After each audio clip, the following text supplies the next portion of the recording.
Oke, selamat sore ya Tante. Ini kebetulan kita dari apa namanya matkul Religious Studies ada riset soal perundungan terhadap 5 agama. Nah, kita kebetulan butuh pandangan dari psikolog nih Tante. Makanya aku hubungin Tante buat nanya-nanya soal perundungan. Uh, mungkin perkenalan diri dulu kali ya. Kan aku Radit, ini yang lainnya bisa perkenalan diri juga. Ya, Tante cuma kenal Mas Radit doang. Yang lainnya mana nih? Saya Athena, Tante. Halo Mbak Athena. Perkenalkan, aku Agnes. Agnes, halo. Berapa orang? Oh, ada lagi. Ada 2 lagi ya, Mas Andrew, Mas Anthony ya. Ini grup project ya? Iya, grup project Tante. Alright. Ya, mungkin awal-awal bisa perkenalan diri Tante kali ya, biar tahu background-nya gimana. Oke, nama Tante Palupi, Diah Palupi Probosari. Tapi karena menikah dengan Om Budi Prakoso, jadi Tante pakai nama keren Palupi Budi Prakoso. Biar kesannya jawir banget ya.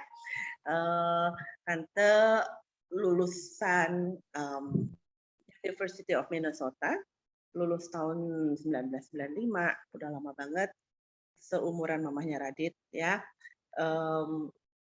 Datang ke Jakarta tahun 95, kerja di beberapa institusi, sempat ke institusi yang di luar area psikologi, sempat di marketing, di PR dan lain-lain, tapi paling lama berkecimpung di pendidikan. Kalau kenal beberapa sekolah yang Tante sempat bekerja, pernah jadi kepala sekolah di Cambridge Child Development Center itu di Bintaro, preschool dari Singapura, lalu pindah menjadi HR Manager di Mentari Intercultural School di Haji Hian di Cipete beberapa tahun, lalu terakhir tentu sebagai HR Manager di Kipina School, preschool juga, ujung-ujungnya balik ke preschool karena ternyata lebih tertarik di dunia pendidikan usia dini. Dan itu di Indonesia ambil license dari Finland. Sekarang Tante sudah memutuskan untuk mandiri, jadi lebih bekerja sebagai konsultan di beberapa sekolah, terutama di pendidikan. Oke, kasih Tante. Kan berhubungan tadi Tante bilang kan emang kerjanya di dunia pendidikan kan ya. Nah, kalau dari di dunia pendidikan gitu Tante suka ngeliat nggak kalau ada perundungan di antara murid-muridnya? Tante kebanyakan kan kalau masalah berhubungan langsung dengan murid ya, itu kalau pengalaman Tante tuh waktu Tante sempat mengajar sebentar sekolah SMA. Nah, waktu itu sih nggak terlalu lama. Tante waktu itu lagi bosan-bosannya jadi kepala sekolah, jadinya terus pegang SMA. Tante lagi pengen nggak pegang jabatan, jadi Tante sebagai guru bahasa Inggris. Dan memang ada beberapa kali melihat kasus bullying, dan Tante tangani karena Tante waktu itu sebagai counselor di sekolah itu. Tapi kalau di sekolah-sekolah lain, karena kebanyakan anak TK, jadi bullying ala TK itu masih bullyingnya piye-piye ya, jadi bahwa akan ada potensi ke arah itu, tapi cara penanganannya pasti beda dengan hal lain. Kalau Tante sebagai HR Manager pun misalnya ada bullying justru antar guru, nah itu juga aneh. Guru yang mengajar murid, tapi kadang-kadang antar guru sendiri terjadi bullying gitu. Jadi beberapa bullying terjadi memang di grade yang berbeda. Oke, Tante. Kalau menurut Tante sendiri, perundungan itu apa sih sebenarnya, Tante? Biar kita punya tahu apa sih tolak dasarnya. Ya, mungkin bisa berbeda satu orang dengan yang lain. Ketika orang membuat sebuah kategori, bisa lebih kepada pengalaman orang itu. Tapi yang Tante lihat, ya bullying itu lebih kepada satu tindakan paksaan kepada pihak yang lebih lemah. Tapi sebentar, kita bicara tentang lebih lemah apa dulu nih. Jadi ada orang yang merasa dia mempunyai superior, menjadi superior, memaksakan sebuah sikap kepada orang yang menjadi target yang dianggap lebih lemah. Kalau buat Tante melihatnya secara garis besar seperti itu. Oke, kalau Tante sendiri kan tadi bilang udah pernah nyaksiin bullying antar guru malah. Nah itu kalau seperti itu Sebentar Tante, salah baca soal aku. Salah baca pertanyaan. Salah baca pertanyaan. Iya, sebentar. Oke, kalau menurut Tante, apakah bullying itu merupakan suatu hal yang wajar atau itu sebaliknya ternyata? Secara prinsip kan selama sesuatu membuat tidak nyaman pihak lain, itu kan pasti bukan sesuatu yang bisa dibenarkan. Orang bisa menarik dari sudut dasar agama atau karma lah atau dosa lah ya. Ujung-ujungnya ketika kita membuat sebuah standar bersama adalah bagaimana satu tindakan berpengaruh kepada orang lain yang membuat pihak lain menjadi nggak nyaman. Jadi selama tidak nyaman, kita semua mempunyai kewajiban yang berbeda-beda. Tapi secara hak asasi sebagai manusia, paling nggak ada satu hak yang sama, yaitu hak untuk hidup nyaman. Nah, ketika hak itu dilanggar, berarti kan tidak wajar.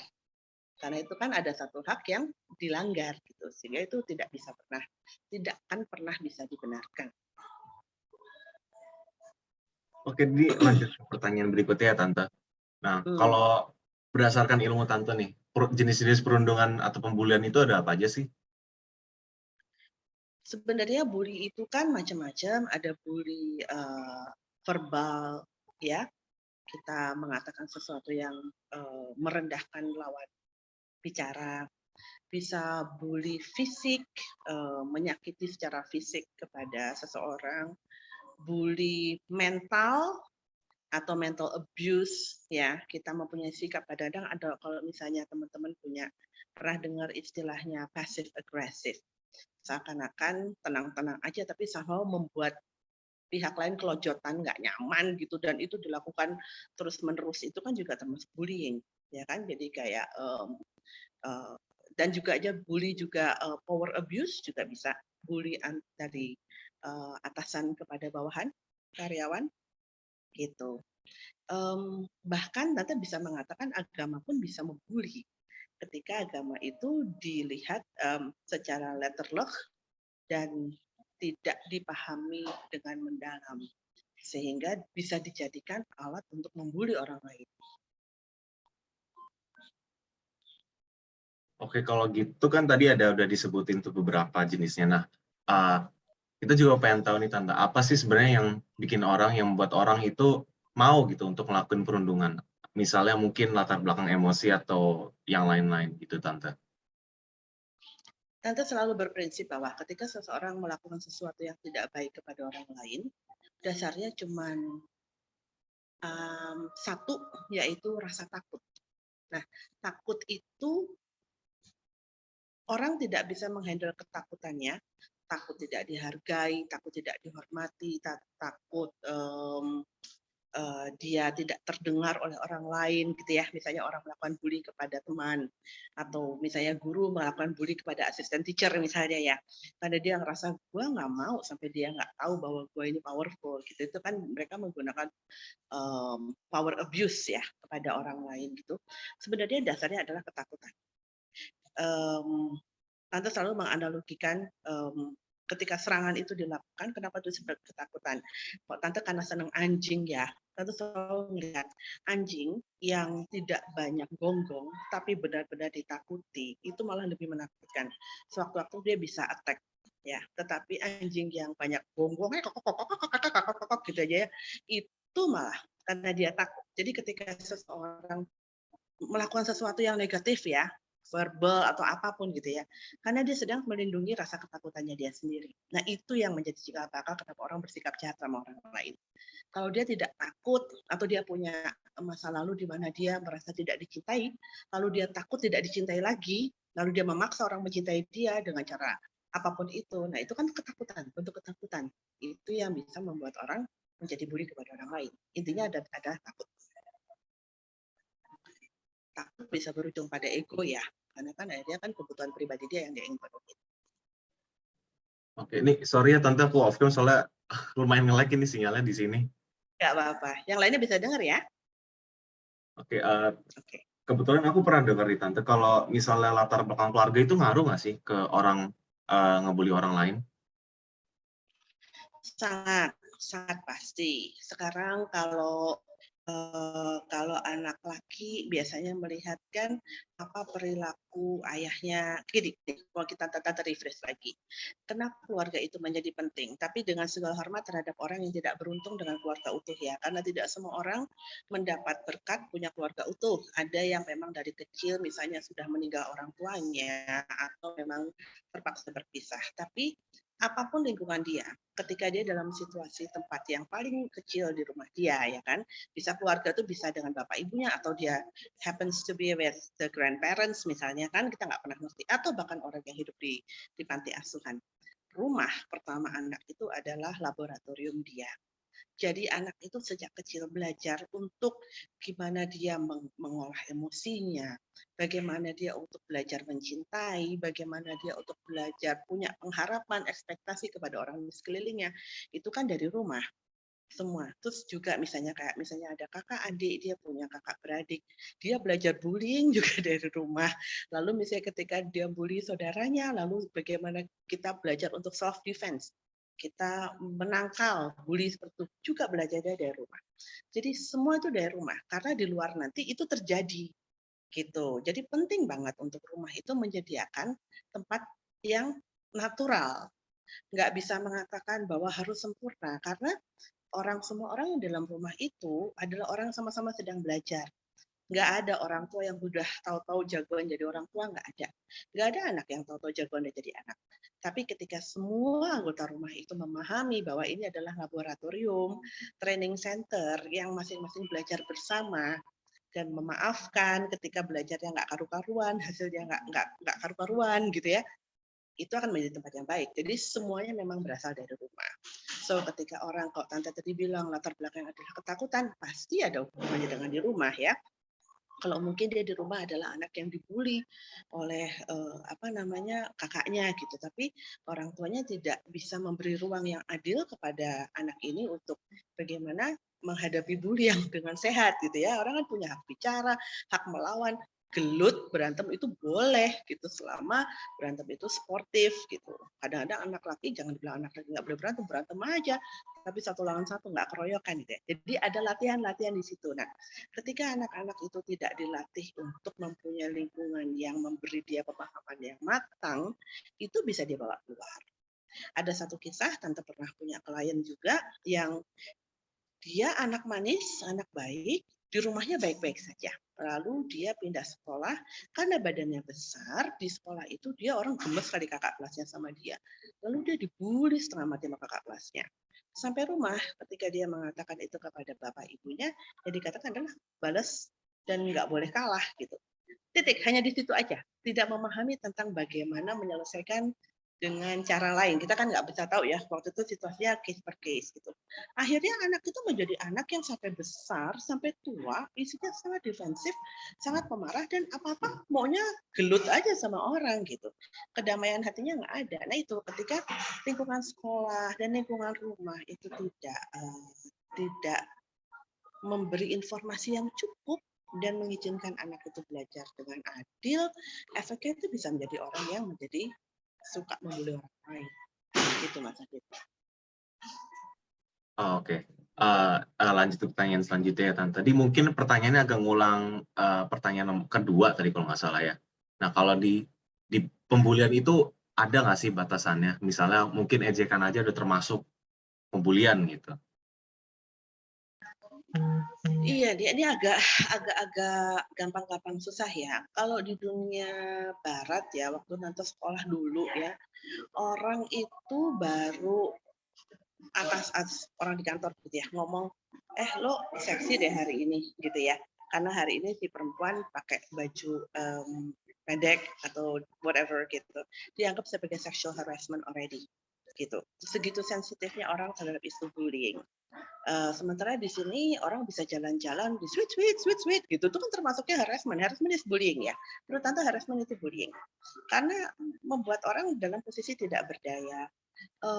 Kalau mau tanya batasannya di mana adalah mengenai rasa. Kalau menurut Tante, selama yang merasa dibully harus jujur tanya pada dirinya, gua nyaman nggak dengan ini? Karena bully itu bisa dinegosiasikan. Ada orang yang, I know they're only joking, tapi batasan joking itu sebatas apa gitu. Nah, batasan itu yang mesti jelas. Kalau kamu mulai ngerasa nggak nyaman, kamu punya semua hak untuk mengatakan, look, I'm not happy with this. Itu harus dibiasakan orang untuk berani mengutarakan pendapat. Kadang-kadang di budaya timur itu, gue nggak enak lah, gue diginiin, tadi kira gue sensi lagi, diginiin aja marah gitu ya. Padahal if you're not feeling comfortable, you have all the right to say something. Gitu. Jadi kalau ngomong batasan lebih kepada rasa, karena setiap orang punya standarnya berbeda-beda. Walaupun pasti ada standar minimum, standar yang general ya. Kalau sudah mukulin, sudah kena ke fisik, nggak ada yang bisa dibenarkan dengan itu. Kalau sudah mengeluarkan kata-kata kotor dan menghina, nggak ada yang dibenarkan dengan itu. Gitu. Oke, Tante, tadi kebetulan ada pertanyaan yang kelewat nih. Aku balik dulu ya ke atas. Nah, apakah Tante pernah lihat atau nyaksin tindakan yang dapat digolongin sebagai bullying nggak Tante di tempat kerja? Kalau pernah ngelihat, boleh diceritain nggak Tante? Oh, kalau Tante sebagai saksi itu justru bukan sebagai saksi, kalau Tante lebih kepada ini bukan Tante Amin, maksudnya orang lain kan?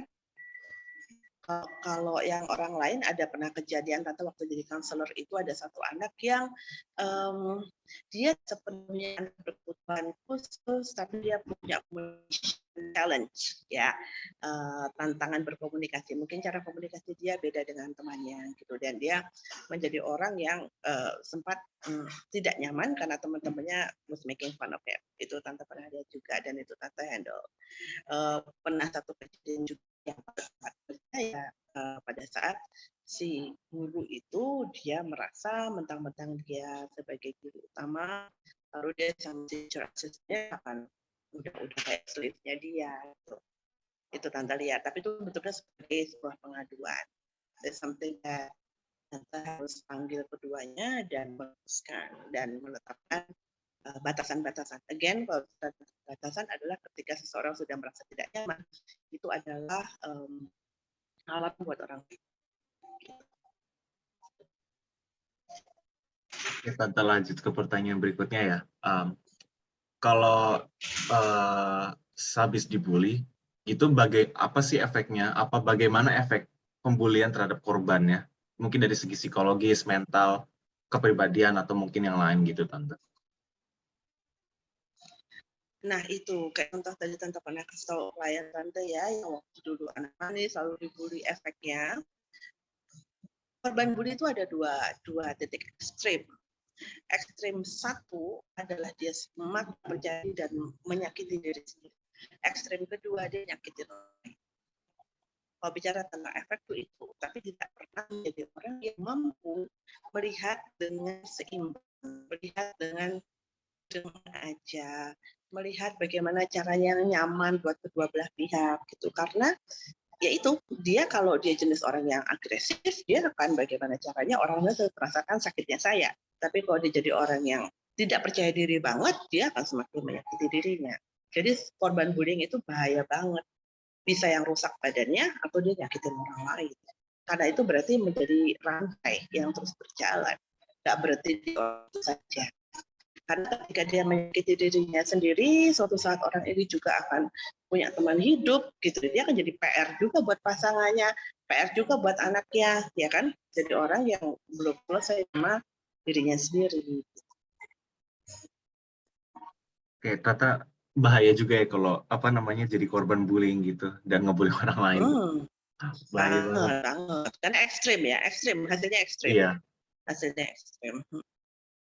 Nah, Tante, ini kan di zaman modern ini kan udah mulai banyak ya sosmed gitu, kayak Twitter lah, Instagram, Facebook. Nah, di zaman modern ini ternyata juga ada yang namanya istilahnya cyberbullying. Nah, cyberbullying itu menurut Tante apa ya?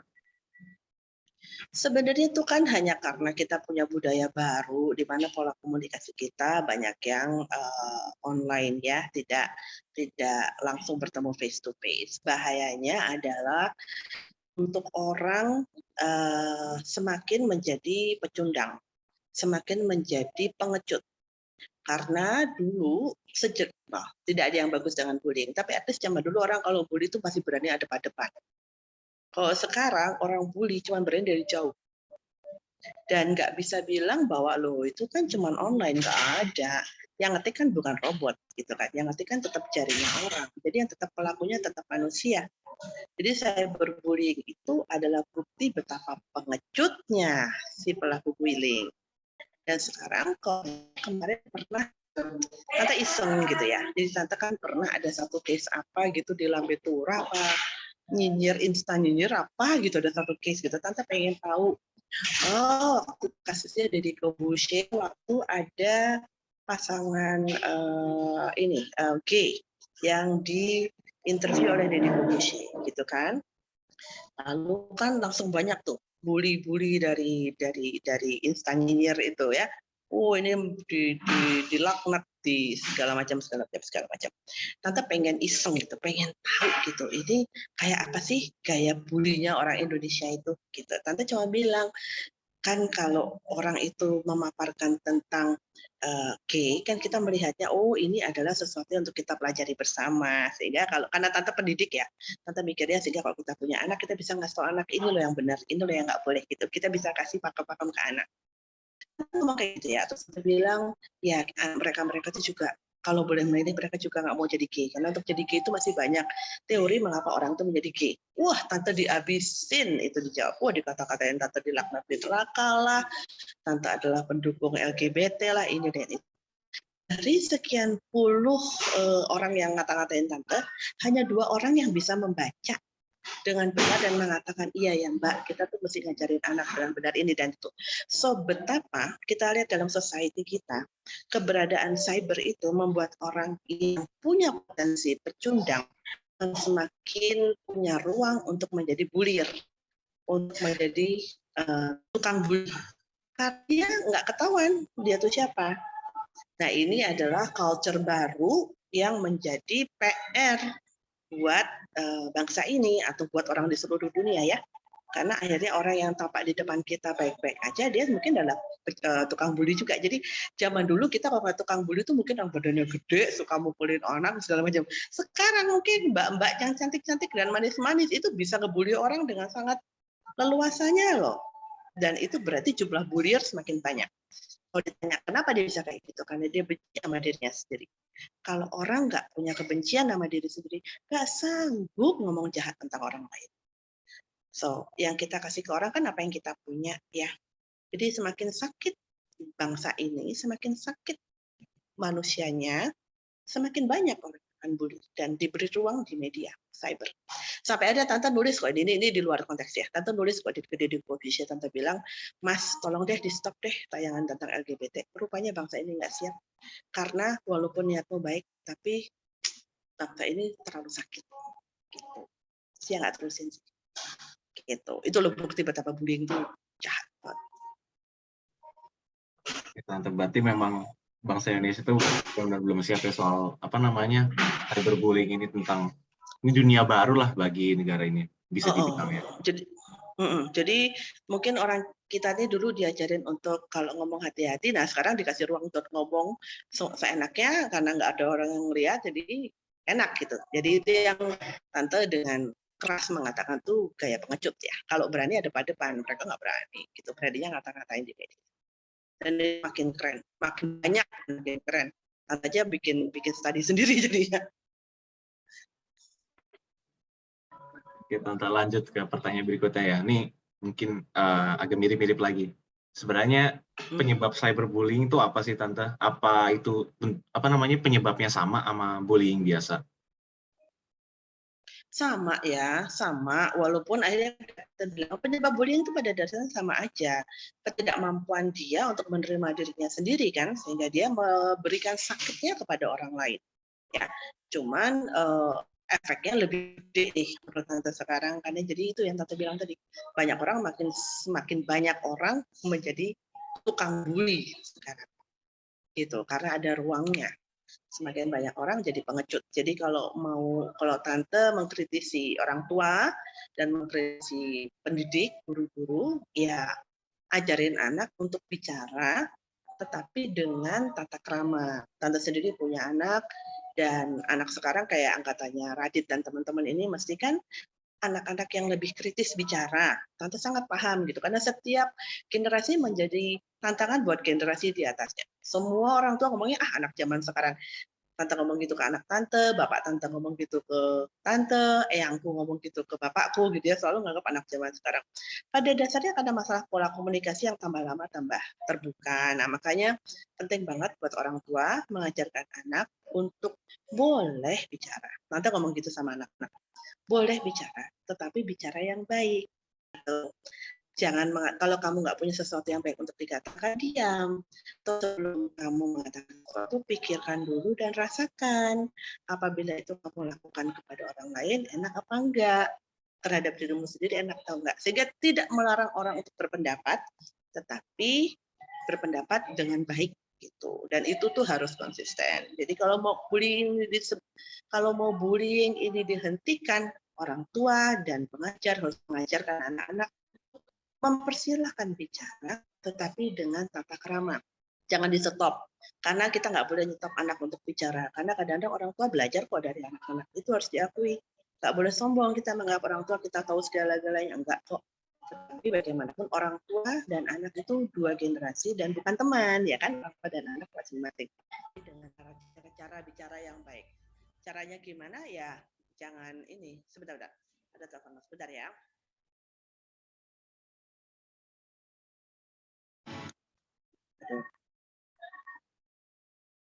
Udah ya, sorry. Kalau mau tahu gimana cara bicara, ya bicara bagus. Jadi caranya diajarin, orang tuanya pun harus bicara dengan bagus.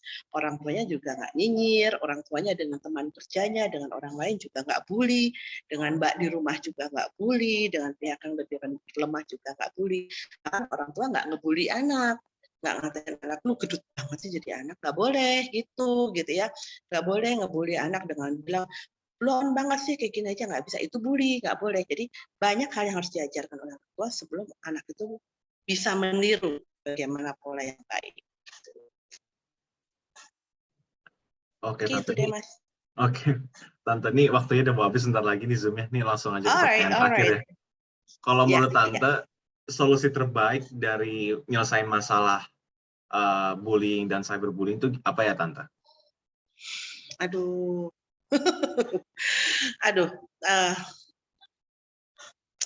Gini, kalau kita orang Indonesia, kita ngomong in general. In general juga nggak apa-apa sih, Tante. Tante selalu berpikir, ya, pendidik, ini bullying kan efek dari pendidikan yang salah, atau bagaimana mencetak manusia yang sakit, ya, sehingga dia membuat sakit orang lain atau menyakiti diri sendiri. Dan itu efek pendidikan. Dan Tante selalu percaya, pendidik itu siapa? Ibu. Jadi harus mendidik perempuan menjadi orang yang pintar dan cerdas lahir batin. Karena gini, kalau bagaimanapun kalau kita mendidik anak laki itu kan supaya menjadi pemimpin ya, dia bisa mengarahkan dan sebagainya. Menjadi suatu saat dia menjadi ibu, dia harus mendidik anaknya. Kalau dia salah didik, dia menciptakan anak yang salah didik, tuh anak bakal mendidik anaknya lagi. Jadi kalau mau ngomong bagaimana stop bullying, apapun masalah di dunia ya, salah satunya bullying adalah mendidik perempuan jadi pintar. Pintar tuh bukan berarti menyamakan lagi, nggak bisa begitu karena semua orang punya takdirnya masing-masing. Tetapi pintar, melihat sesuatu tuh dengan cerdas, melihat sesuatu tuh nggak ditelan mateng-mateng. Semua tuh dipikirkan, dilogikakan, dilihat dengan adil untuk kebaikan bareng. Kalau bukannya pintar, keturunannya pintar, bangsanya pintar, dunianya pintar. Jadi kalau mau semua hal, perempuannya dibikin pintar deh. Jangan bodohi perempuan. Jangan perempuan ditakut-takuti dengan sesuatu hal yang membuat dia menjadi tidak bergerak. Karena dia akan melahirkan anak-anak yang nanti salah didik lagi. Kalau menurut Tante itu sih. Keras nggak ini statementnya? Tapi itu sih. Mungkin ada gue cewek ya. Oke, Tante. Kayaknya udah pertanyaannya cukup itu aja. Makasih Udah banget ya. ya, Tante, udah ngeluangin waktu buat mau diwawancara sama kami. Dengan hati. Kita semua ya. Iya. Oh, Tante, sama kalau... Yes. Oh ya, sebelum selesai kami boleh minta sesi foto sebentar nggak ya Tante? Oh iya. Oke. 1, 2, 3. Satu kali lagi ya. 1, 2. Baik Tante, sudah selesai. Terima kasih Tante. Makasih banyak. Mas Radit, Tante minta rekamannya ya. Oh iya Tante, siap. Nanti aku kasih. Kasih ya Tante. Makasih banyak ya. Sukses semua teman-teman ya. Dadah. Ya Tante. Tante. Makasih Tante.